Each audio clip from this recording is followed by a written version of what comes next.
aproveitar os minutos todos do calor.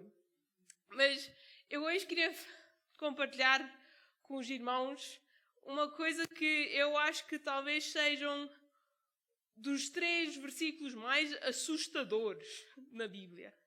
Nós muitas vezes ouvimos pessoas a dizer, não, o livro do Apocalipse é um livro assustador.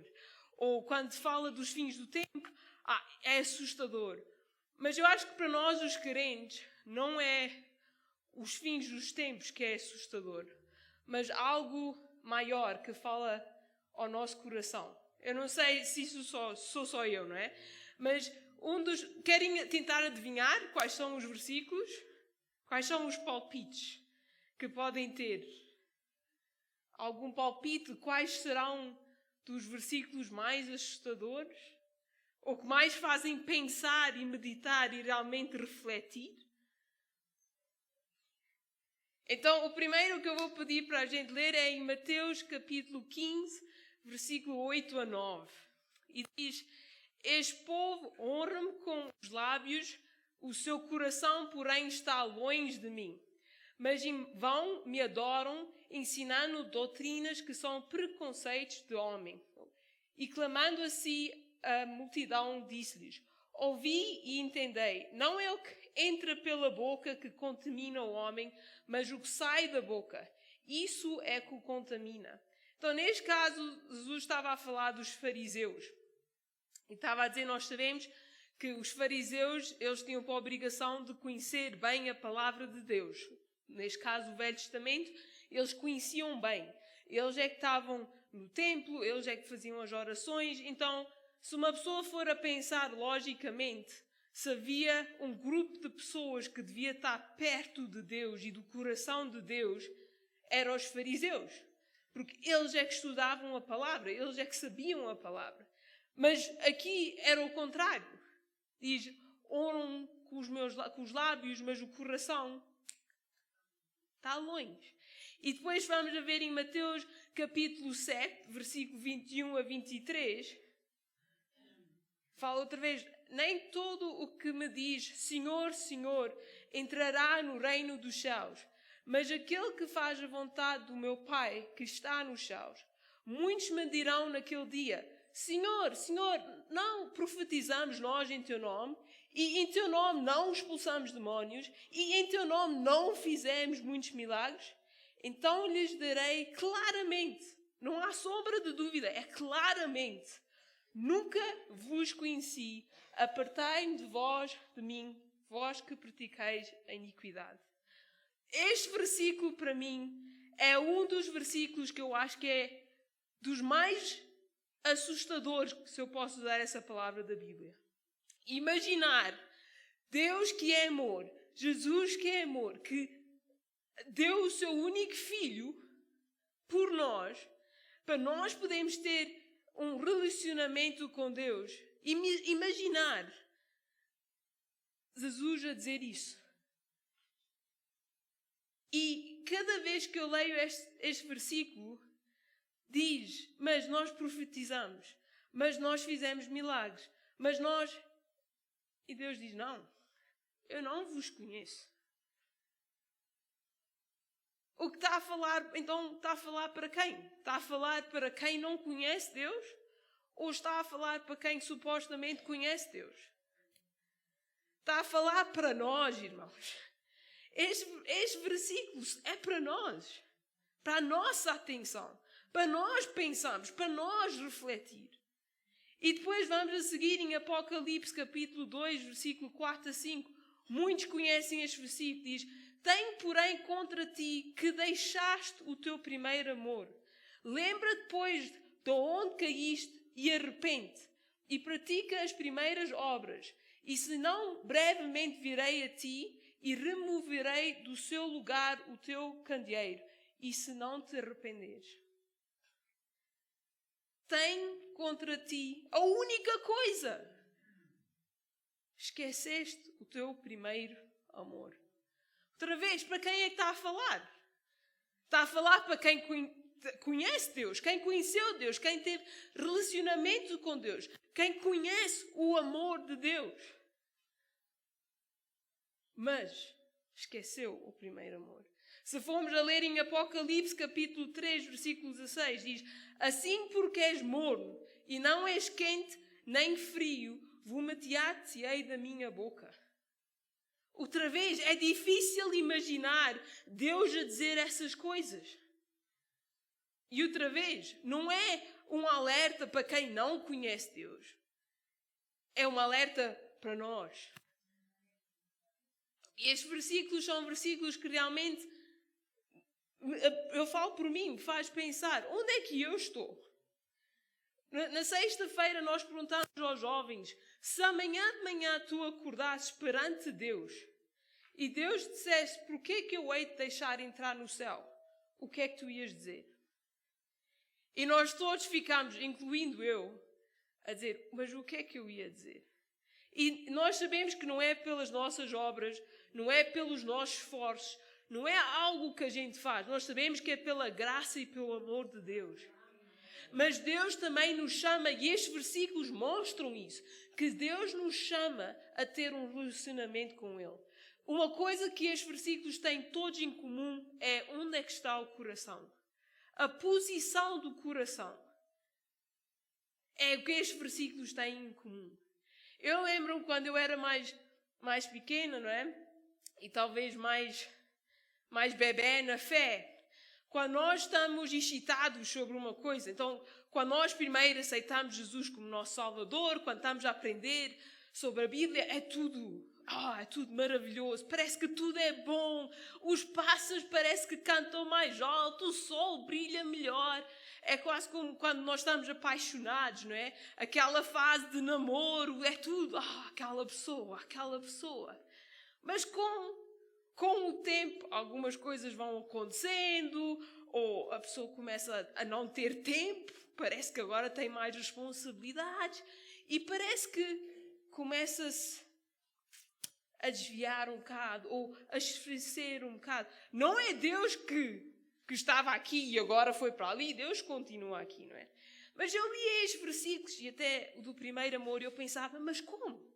Como é que isso é capaz de acontecer? Ou eu lia o Velho Testamento, os Israelitas, e eu pensava, mas, desculpem a expressão, mas que burros! Como é que eles foram fazer isto quando eles viram em primeira mão Deus a atuar? Deus os libertou do Egito, eles viram as 10 pragas, eles viram água a sair da rocha, viram o maná a cair do céu. E eu pensava, mas como é que eles foram capazes de esquecer isto tudo? Como é que eles foram capazes de ir adorar uma estátua quando Deus tinha acabado de fazer isto? Eu olho para os fariseus que tinham Jesus com eles, andaram com Jesus, viram os milagres, e quantas vezes no Novo Testamento os fariseus estavam lá, Jesus a fazer um milagre, e eles a ver que maneira é que podiam dizer, não, isto não é Deus. Ou negar o que eles estavam a ver com os próprios olhos, só para não admitir ou realizar que o Messias estava perante eles. Eles tinham estado à espera do Messias durante milhares de anos. Ansiosamente era isso que todos os anos eles esperavam. Todas as Páscoas eles celebravam exatamente o Messias que estava para vir. Ainda hoje o fazem. Mas quando o Messias estava perante eles, eles não o viram. Tem a história de Estevão a ser apedrejado.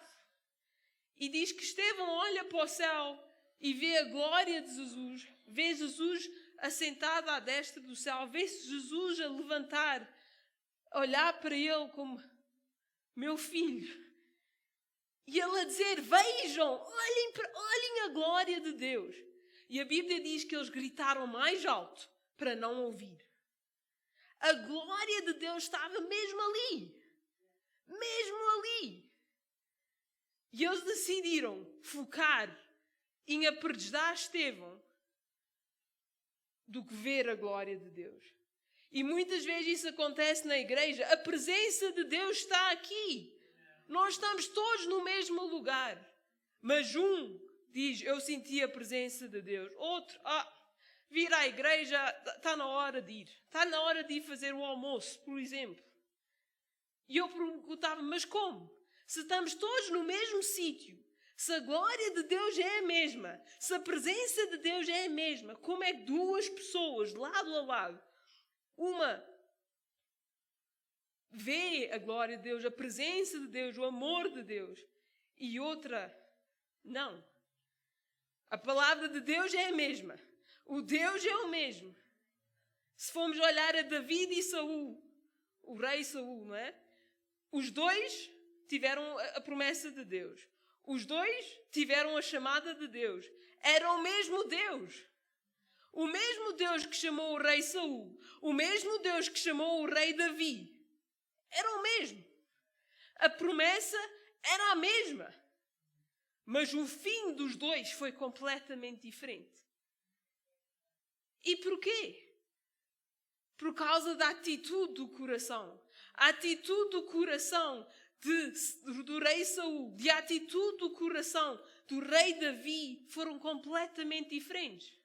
Os dois erraram. Os dois cometeram pecados. Mas o coração foi completamente diferente.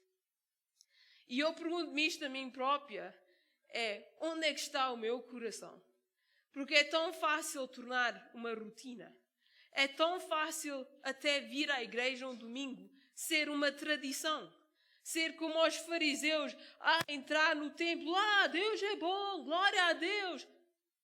Mas o coração, e ser só os lábios. Porque falar é fácil. Falar é muito fácil.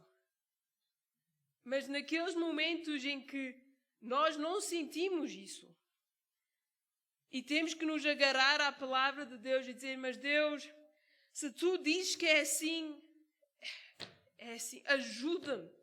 Ajuda-me a não desfalecer. Aquele momento em que Marta e Maria, no tempo, em Lázaro, não é? Lázaro tinha acabado de falecer. E a Bíblia diz que Jesus prolongou ir lá. E ele chega lá, acho que é em João, vamos lá só ler capítulo 11, versículo 20 a 21. E nos fala agora Marta e Maria, eles ouvem que Jesus está a caminho e diz que, acho que foi Marta, disse, ela não se levantou, nem foi ter com Jesus. E depois, acho que Maria diz a Jesus, mas se tu estivesses aqui. Então diz, Marta, pois, ao saber que Jesus chegava, saiu ao encontro. Então, desculpem, eu troquei os nomes. Maria, porém, ficou sentada em casa. Disse, pois, Marta a Jesus, Senhor, se tu estivesse aqui, meu irmão não teria morrido. E muitas vezes nós estamos nesse lugar em que a gente está a orar por uma certa coisa, estamos à espera do milagre de Deus e a gente pensa, mas Deus, se tu atuasses, mas se tu estivesses comigo nesta altura, isto não teria acontecido, ou aquilo não teria acontecido, ou o meu filho não estaria nesta situação, o meu irmão não estaria nesta situação. E é fácil nós ficarmos presos, mas se Deus ouvisse as minhas orações, se Deus estivesse aqui, se Deus, e o coração começa a esfriar. Diz aqui que Maria ficou sentada em casa. A desilusão, e agora a Bíblia não nos diz isso, não é? Eu é que estou talvez a imaginar um bocado, mas ela talvez estava tão desiludida, estava tão magoada, a dor era tanta. Em pensar, eu sei que se Jesus estivesse aqui, o meu irmão não tinha morrido. Nós chamamos por Jesus. Nós dissemos a ele que o meu irmão ia morrer. Mas ele não veio. Naquele momento ela talvez pensou, agora já é tarde. Para quê? Para quê que eu vou agora ter com ele, se quando eu precisava dele, ele não estava aqui? Porque eles eram humanos. Nós somos humanos.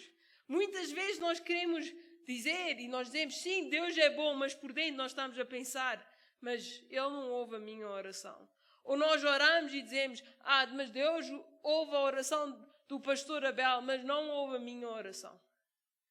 E é mentiras do diabo. O diabo usa isso. O diabo usa o nosso desapontamento, as nossas desilusões. Por isso que a Bíblia diz, guardai os vossos corações. Porquê? Porque é preciso o guardar. Se fosse algo que não era preciso guardar, se fosse algo que nunca fosse atingido, se nós nunca ficássemos iludidos, se nós nunca sentíssemos dores, a Bíblia não tinha que dizer para a gente guardar o nosso coração. Há uns anos atrás, eu estive em Portugal. Há 6 anos atrás, 7 anos, e nós fomos 2 anos seguidos. E agora eu gosto muito da mata em Portugal, da floresta. E o meu pai é da Aroca e eu tenho um fascínio por Aroca. Então, todas as vezes que nós vamos a Portugal, nós vamos a Aroca. E andamos pelo monte ou pela floresta. E a gente tinha ido o ano anterior e estava tudo verde, era o pinhal, era o eucalipto, estava tudo, era tão bonito. Nós fomos acima do monte e olhámos e via-se a paisagem da vila toda. E tem muitas árvores. Muito bonito. O ano a seguir nós fomos lá, mas tinha havido um incêndio. Então nós fomos e começámos a andar e estava tudo queimado.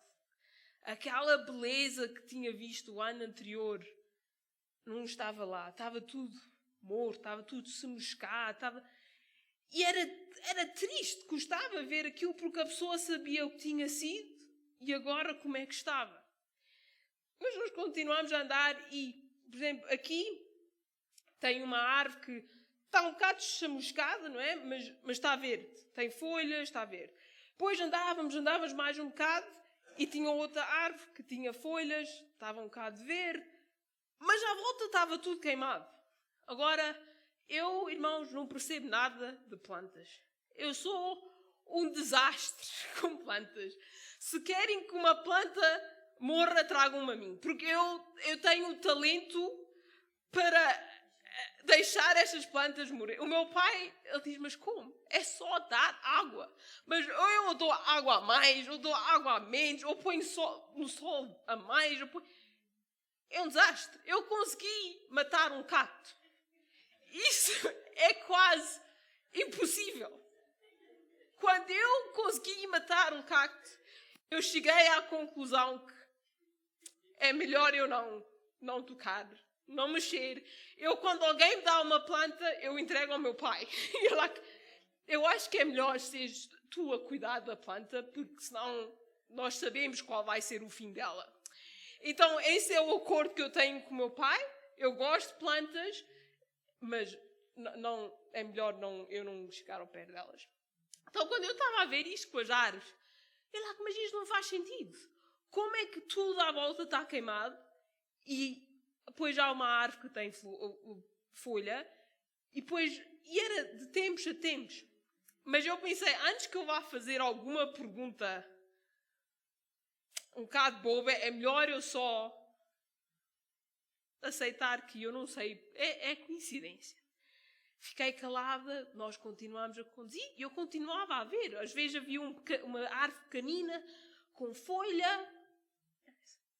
Nós continuámos a dar. O meu tio estava connosco no carro. E o meu tio fala, diz, já vistes como os sobreiros sobreviveram ao incêndio? E ele já sei alguma coisa, aquilo é um sobreiro.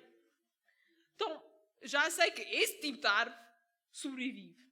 Depois o meu pai diz, é por causa da cortiça. E eu por causa da cortiça? Então eu estou agora a tentar perceber como é que este sobreiro tem folha e o resto não tem folha. E o que é que são as outras árvores diferentes desta árvore? E o meu pai diz, o eucalipto e os pinheiros, eles incendeiam mais, até que estavam a dizer que tem que fazer uma plantação maior de cortiça, para haver mais cortiça e também porque evitar os incêndios, porque eles são mais resistentes, então não propela tão rápido o incêndio. Então, depois o meu pai, eu aí, lá que estou a ver, agora já posso fazer a pergunta, porque afinal não é uma pergunta assim tão descabida como isso. Claramente há uma diferença. Então eu pergunto ao meu pai, mas como é que não chega, como é que não afeta a árvore em si? Sim, tem a cortiça à volta, mas fogo é fogo, aquece na mesma. E meu pai diz, porque a cortiça evita que o fogo bata mesmo contra a raiz, mesmo contra o tronco em si. Então tem mais probabilidade de resistir a este incêndio. Não quer dizer que não está dentro do incêndio, o fogo passou por lá na mesma, mas como tinha a cortiça, sobrevive mais facilmente. Tem mais probabilidade de sobreviver. E agora, antes mais tarde, eu vejo que o mesmo acontece connosco. E não estou a chamar ninguém sobreiro, não estou a chamar ninguém uma árvore. Mas quando nós estamos revestidos na palavra de Deus, quando nós estamos cobertos na presença de Deus, estamos a buscar a face de Deus, Deus guarda o nosso coração.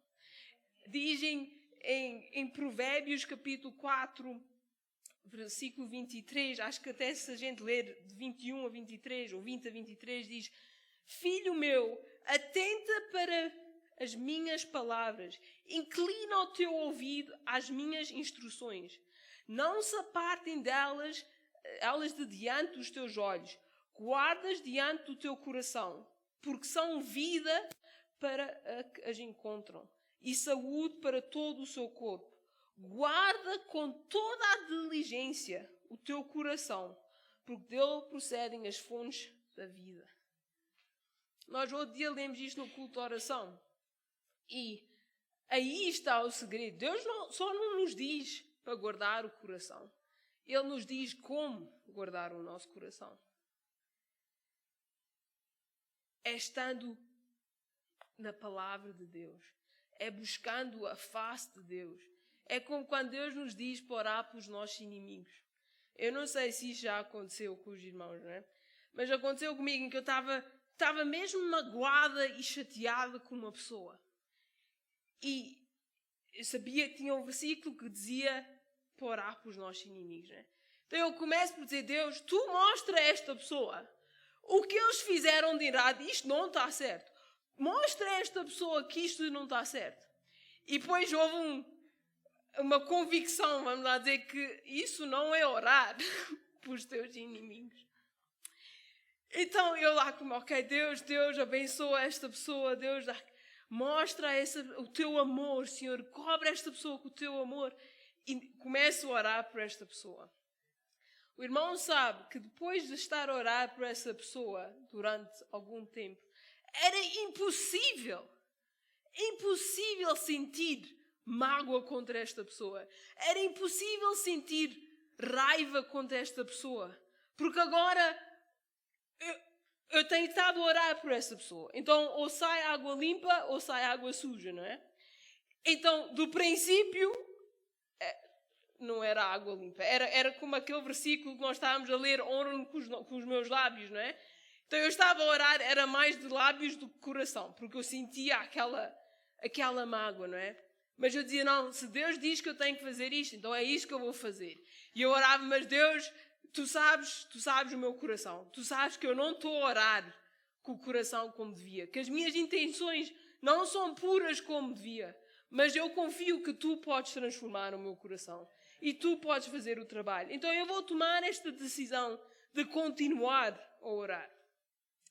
E continuei, primeiro dia, segundo dia, terceiro dia, não sei quanto tempo foi. Mas quando olhei para trás, eu estava a orar mesmo de amor. E eu dizia, Deus, eu olhava para aquela pessoa e era impossível não olhar para ela e dizer, eu quero que tu conheças o amor de Deus. Não era mais, Deus, tu mostra, tu ensina, tu castiga, vamos lá dizer. Era mais, Deus, tem misericórdia. Mostra o teu amor. E é isso que a palavra de Deus faz. É isso, a palavra de Deus nos transforma os nossos corações. Nos muda. Então, nós temos que, se nós realmente queremos conhecer de Deus e não só profetizar e orar em nome de Deus, mas realmente ter coração puro, nós temos que ir à fonte. Nós temos que ir a Deus e buscar a face de Deus. E não nos enganar a nós próprios. A Bíblia diz, quando pensar que estás firme e forte, tem cuidado para não caíres. E é isso que nós fazemos. Eu falo por mim, eu já conheço Deus há tantos anos, sou líder dos jovens, o que é que foi. Eu já sei isto. E Deus depois, não. Cuidado. Cuidado quando tu pensas que estás forte. Cuidado quando pensas que tu estás firme e nada vai me abalar.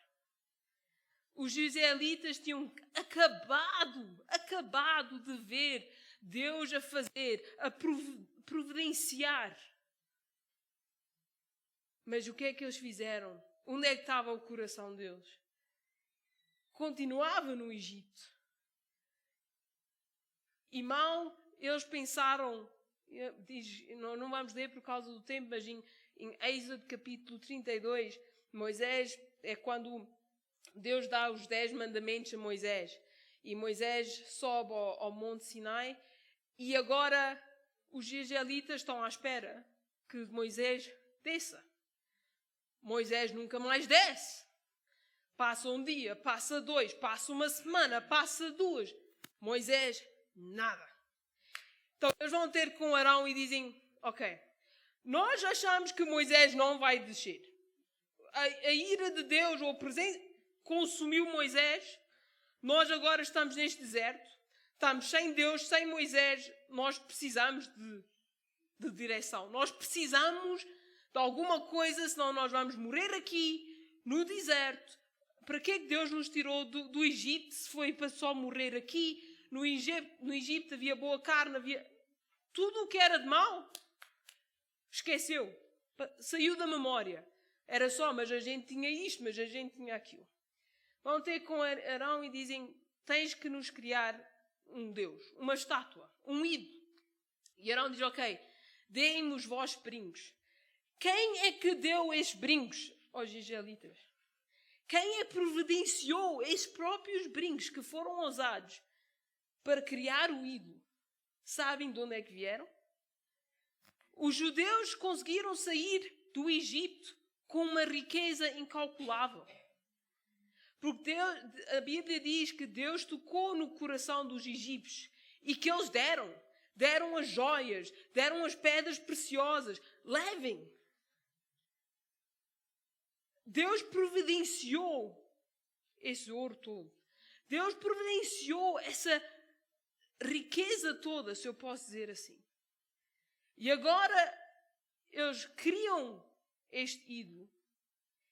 E depois não só criam o ídolo, como louvem e fazem uma festa em honra deste Deus que os libertou do Egito.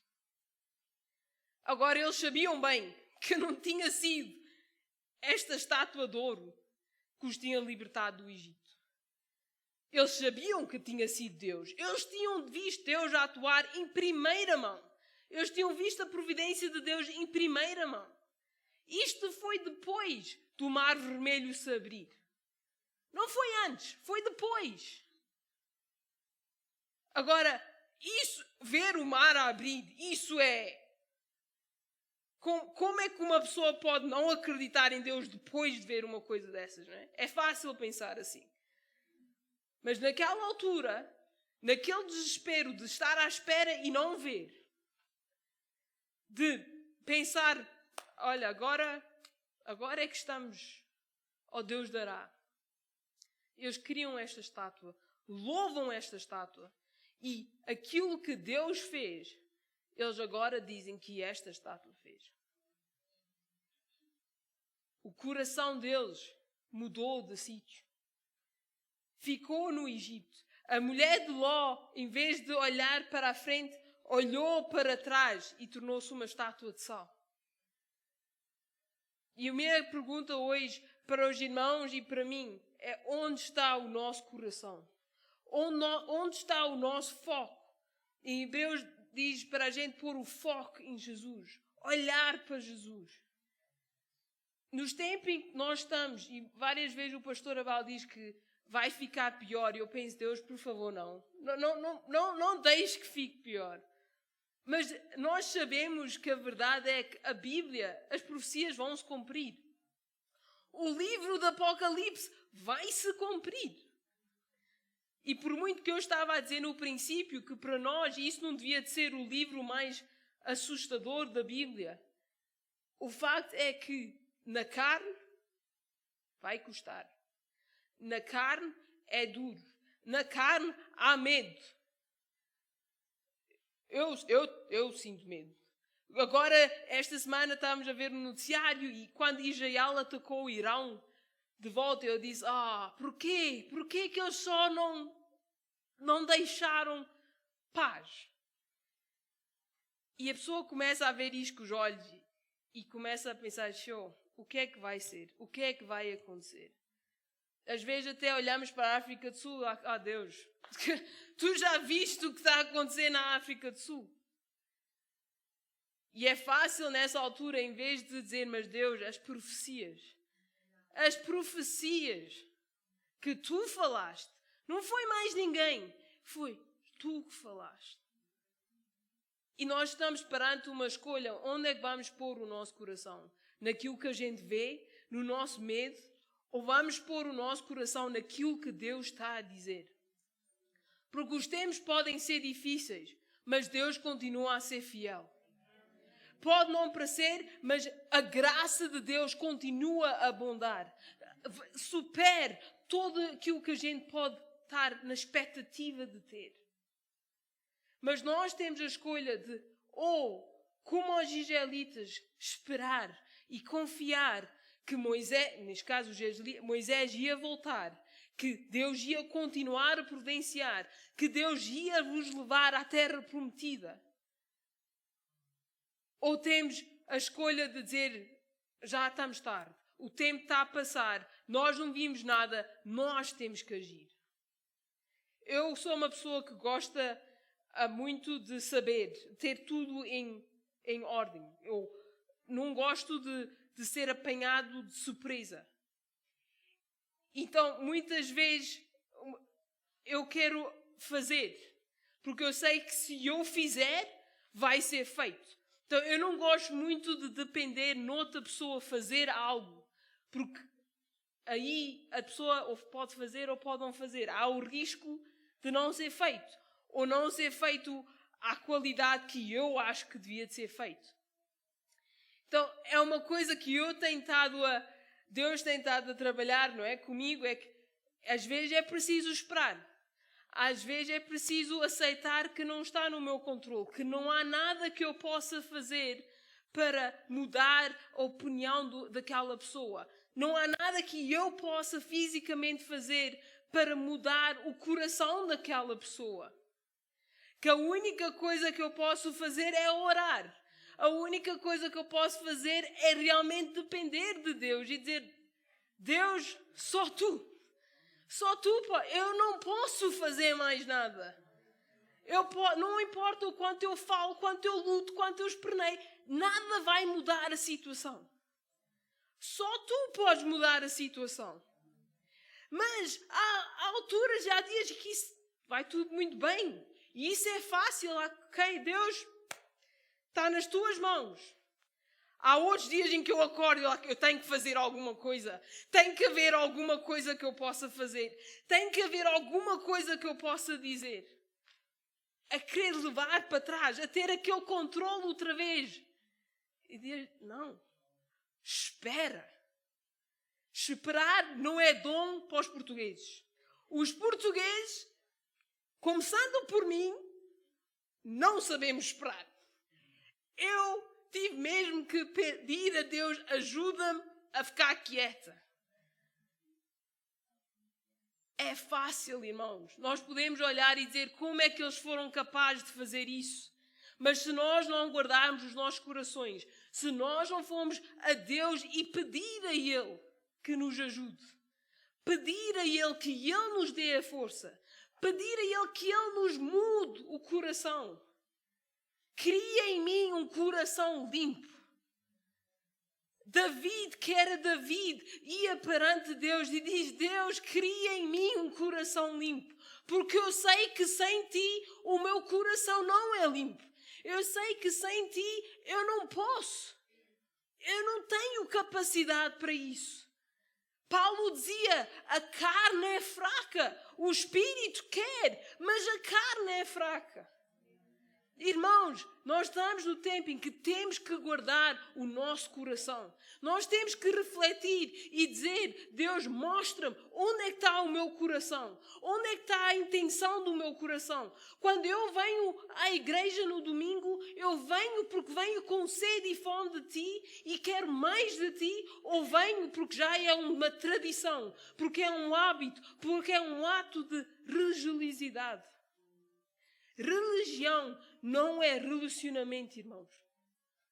E a única diferença que nós temos de todas as outras religiões é que o nosso Deus é vivo e que Ele quer ter um relacionamento conosco. Não é um livro de leis e que tens de fazer isto e aquilo e aquilo e aquilo e é tudo em nossas mãos, que se eu não fizer isto e se eu comer assim e se eu não comer isto, então eu vou para o céu, ou eu estou a fazer Deus contente. Deus não quer saber disso. Deus quer saber do nosso coração. Sim, é bom e a gente pedir que Deus nos use, seja em profecia, seja para orar e ver alguém a ser curado. Irmãos, é uma alegria tão grande. Mas não basta. Isso não basta. Não chega. Deus quer o nosso coração. Então, a minha oração esta manhã é que Deus nos dê um coração limpo.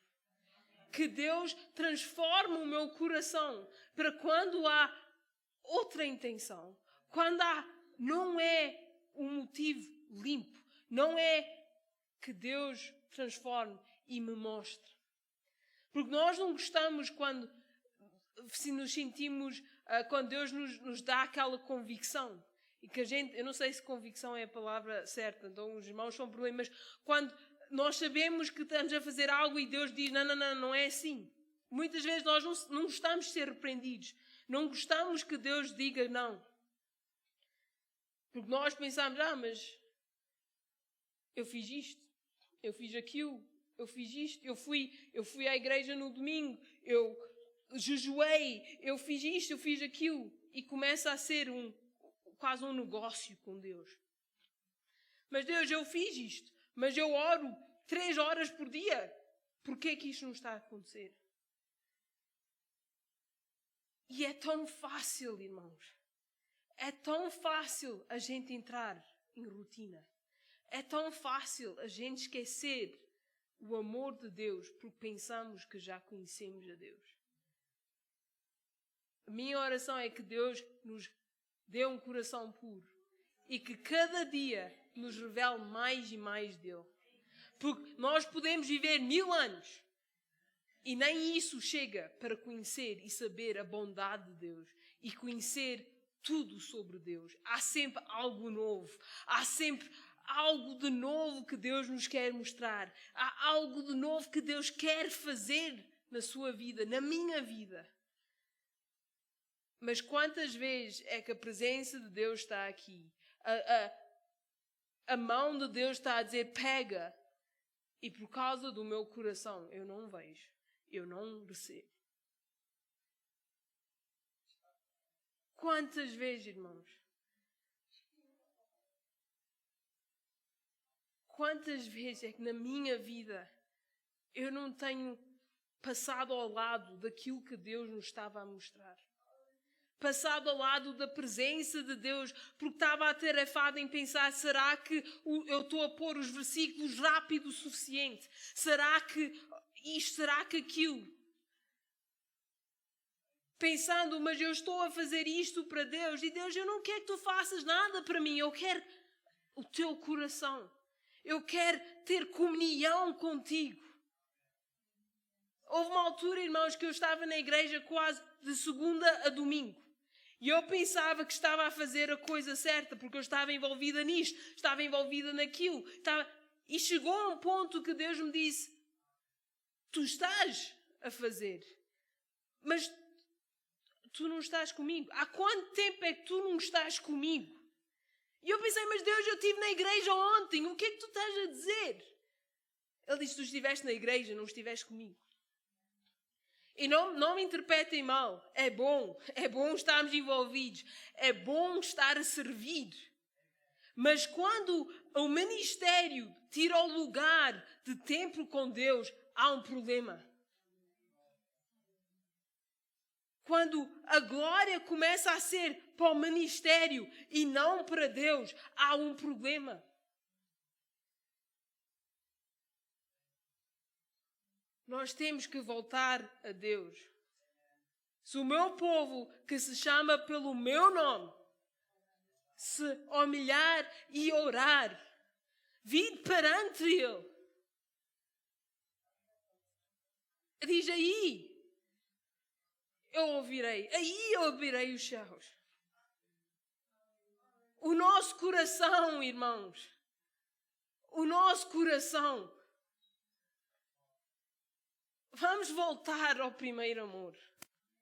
Vamos voltar à presença de Deus.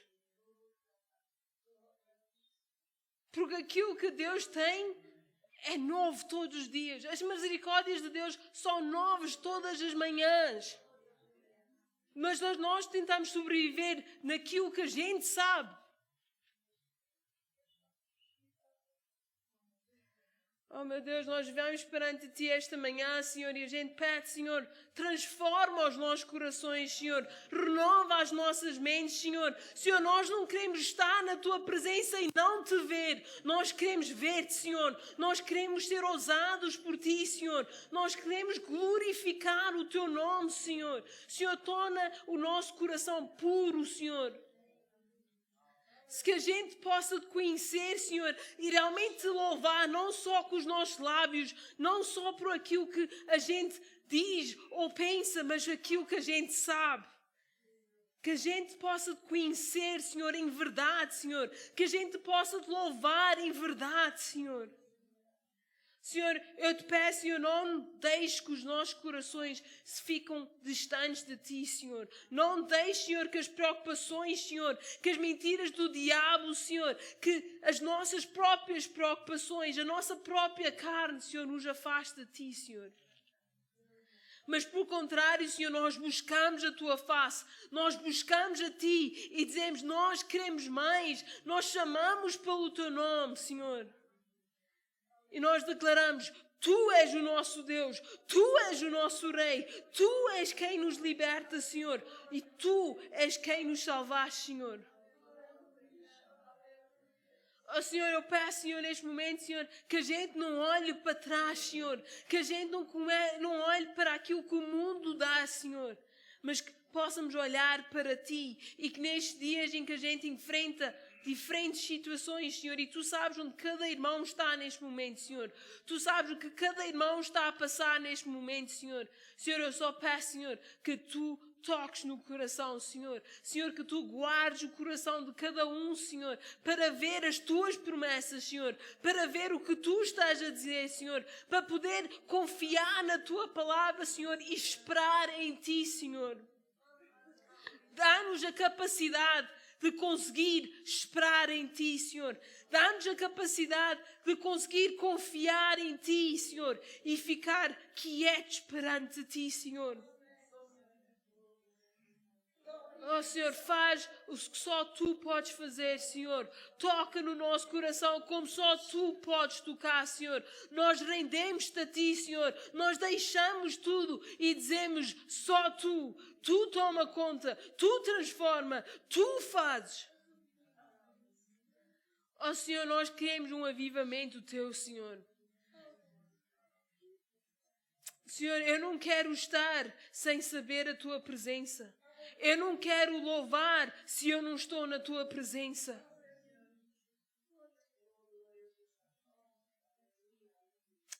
Revive os nossos corações, Senhor. Transforma os nossos corações. Abre a nossa os nossos olhos, Senhor, para Ti, Senhor. Eu te peço e te agradeço, Senhor, por aquilo que Tu vais fazer neste país, Senhor. Eu te agradeço, Senhor, que nós vamos ver a Tua mão, Senhor, sobre este país, Senhor. Que nós vamos ver a Tua mão sobre os jovens deste país, Senhor. Senhor, que o resto do mundo vai olhar para a África do Sul e dizer o que é que eles têm de diferente.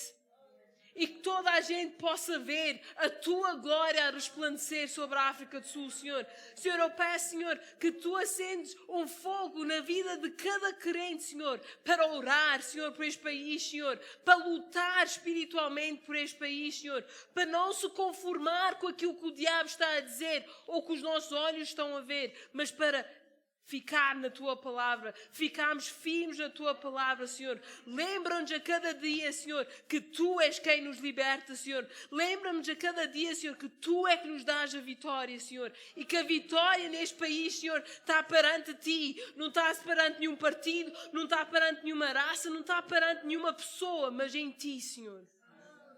Em nome de Jesus, nós pedimos e Te agradecemos. Amém. Obrigada, irmãos. Os irmãos são uma bênção. E eu peço que a gente nunca se esqueça que Deus que tem algo para cada um de nós. Não importa as nossas forças, não importa a nossa idade, não importa o que a gente tem capacidade de fazer. Mas é Deus em nós, é Deus em cada um dos irmãos que quer e vai fazer a diferença. E eu acredito que vamos ouvir muitos testemunhos num culto português daquilo que Deus está a fazer e da maneira que Deus vai usar cada um de nós, conforme a gente puser o coração nele. Um domingo abençoado para todos. Até para a semana, se Deus quiser. Terça-feira acho que há o culto das senhoras. Quinta-feira há o culto de oração. Realmente tem sido uma bênção esse tempo que a gente tem estado juntos. Então venham. Se podem vir, venham. Vamos orar juntos. Vamos ter comunhão uns com os outros. E partilhar o amor de Deus. Obrigada, irmãos.